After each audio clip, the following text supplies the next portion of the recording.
Mr. Nelson, thank you for joining us. Oh, my pleasure, Alex. It's good to be on your show. I hope you're doing good.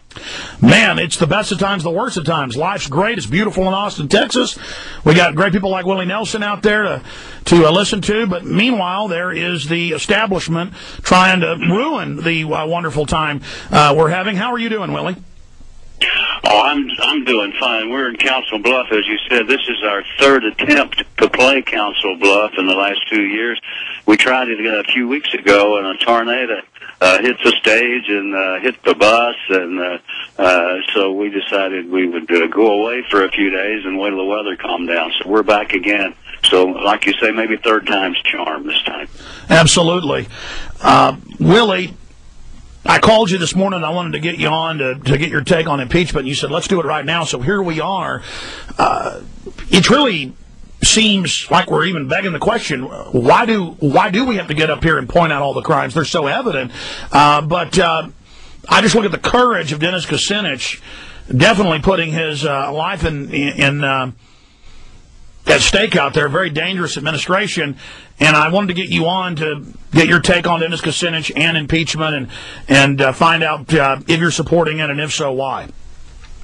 Well, first of all, Dennis Kucinich is a great friend of mine, and I've supported him ever since I've known him. And I've always admired the way that he stood up for the little guy and told it like it is, and to hell with the consequences. And you got to admire a man that has that kind of nerve, and I wrote the song you just played a while ago, Whatever Happened to Peace on Earth. I wrote that for Dennis Kucinich's campaign, and it pretty much tells where we are today, just how much is a human life worth, how much oil is a human life worth these days. There has to be a price tag on it, or else we wouldn't be going around the world killing people over oil. And I love the way Dennis is handling the impeachment thing. And, I think he's got, 54 impeachment charges against George, and there's probably another 54 laying around out there if he wants to go get them. Absolutely. He first introduced 35, and said if Congress didn't act, he would add more, and he has. He did pressure them, the Democratic Congress that was supposedly elected to punish Bush's crimes and end the war, now becoming very transparent that they're in the same military-industrial complex hip pocket of those special interests. But he was able to get the Judiciary Committee to hear his charges coming up this Friday, and I just wanted to put the call out for everybody to call the House Judiciary Committee and to call all of your members of Congress and tell them, look, it's admitted that the wiretapping of U.S. citizens without warrants, each count's a felony. It's admitted that lying about WMDs in Iraq, and it's come out, we have the White House documents that they knew they were lying. Those are felonies. Willie, give us your sense on all these crimes that have been committed by the White House, and why you're supporting impeachment. Well, are you still there? Yes, sir. You there? Yes, okay.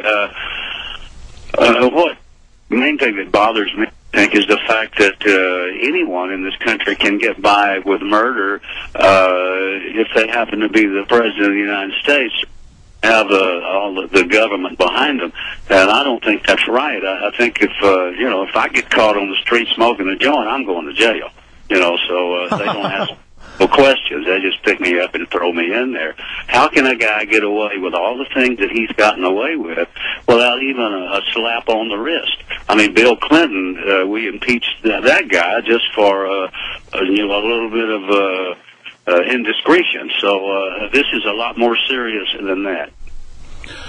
Well, it certainly is. Of all the articles of impeachment, which ones do you think are most important? Well, I probably couldn't name the articles of impeachment by name, but I do know that it was wrong for him to go to war. I do know that a lot of our guys and gals have lost their lives, and lives have been ruined forever because of the law that he broke. And for that alone, he should have to pay for it in some way. Impeachment seems like a minor way. The guy's going to be out of office in a while, and I'm sure there's a lot of people going to follow him around and try to charge him with all kind of things even after he leaves office. But the point that you brought out, the fact that we're so close to a war with Iran, and that anything this guy does between now and Election Day could spark it, I think an impeachment hearing between now and then might slow the guy down. It might get the attention of the world and us on trying to stop a guy who's really intent on starting a war. Well, you're right, and it also shows the world that we're serious about getting our name back. I mean, we've always been known not as being perfect, but as the good guys. And now we are. We don't have to do that. We might, in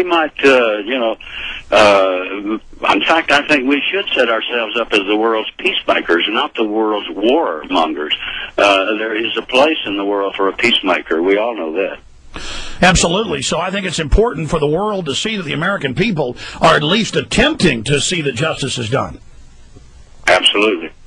Now, you were right. That is the second article of impeachment, is falsely, systematically, and with criminal intent conflating the attacks of September 11th with a mispresentation of Iraq as a security threat as part of a fraudulent justification for the war of aggression. And we now have the memos, the White House memos and others, where they knew Iraq had nothing to do with it. Of course, they knew that from day one, being the authors of the attacks, the 9/11 attacks, but that they were going to go out and sell the public on this. And now, conservatively, there's a million dead Iraqis because of this. I mean, this is Nazi-level, World War II level crimes. No, this is very, very serious. There's a lot of people dying today because of that huge law that he broke.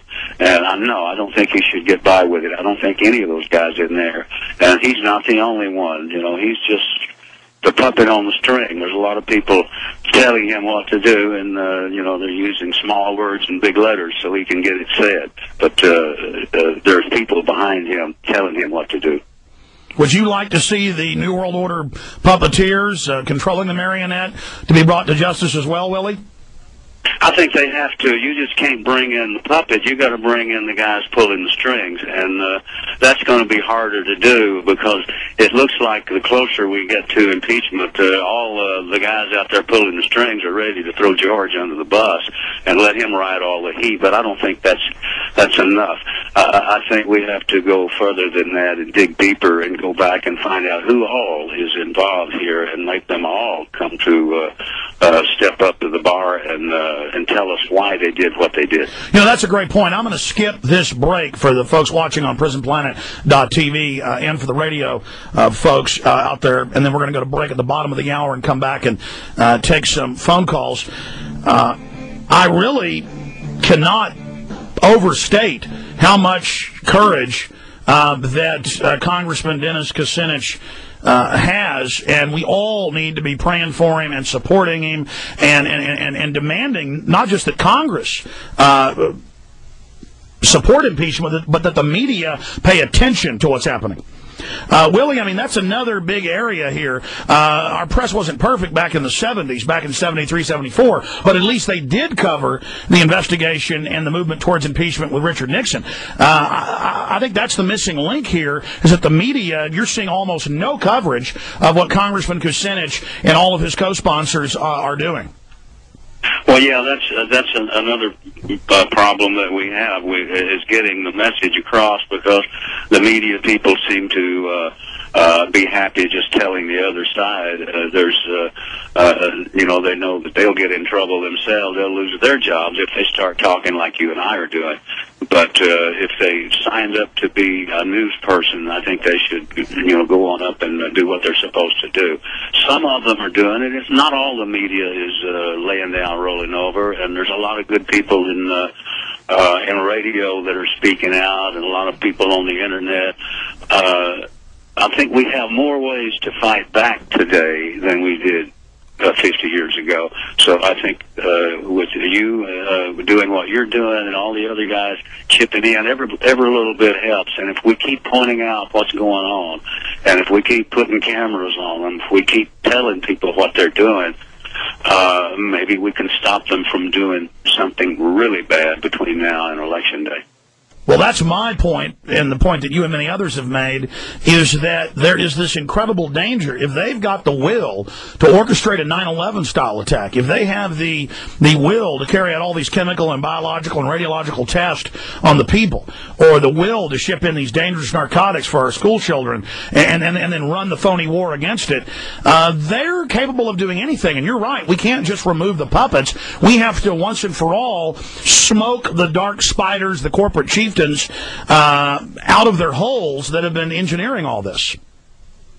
You're absolutely right, and I think Dennis is taking a giant step forward in giving that a chance to happen every time he steps up there and reads another article of impeachment.